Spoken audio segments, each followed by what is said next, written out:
একটা ছোট গ্রামে থাকত রাহিম নামে এক ছেলে। খুব গরিব ছিল সে। স্কুলে যেতে তার খুব ইচ্ছে হতো, কিন্তু পায়ে জুতো ছিল না, খাতা ছিল আধখানা। প্রতিদিন স্কুলের সামনে দাঁড়িয়ে থাকত আর জানালার ফাঁক দিয়ে ক্লাস দেখত।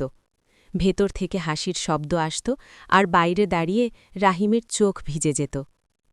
একদিন এক শিক্ষক তাকে বললেন, ভেতরে আসিস না কেন? রাহিম মাথা নিচু করে বলল, স্যার, আমার জুতো নাই। সেদিন সে বাড়ি ফিরে খুব কেঁদেছিল। মনে মনে ভাবল, আমি কি শুধু গরিব বলেই কিছু হতে পারব না? কিন্তু পরদিন থেকেই রাহিম বদলে গেল। ভোরে উঠে সে মানুষের বাড়িতে কাজ করত, পানি টানত, বাজারের ব্যাগ বইত। দিনে কাজ, রাতে রাস্তার বাতির নিচে বসে পড়াশোনা। হাত ব্যথা করত, চোখ জ্বালা করত, তবুও সে থামেনি। অনেকে হাসত, এত কষ্ট করে কি হবে? রাহিম শুধু বলত, একদিন বুঝবেন। বছর কেটে গেল।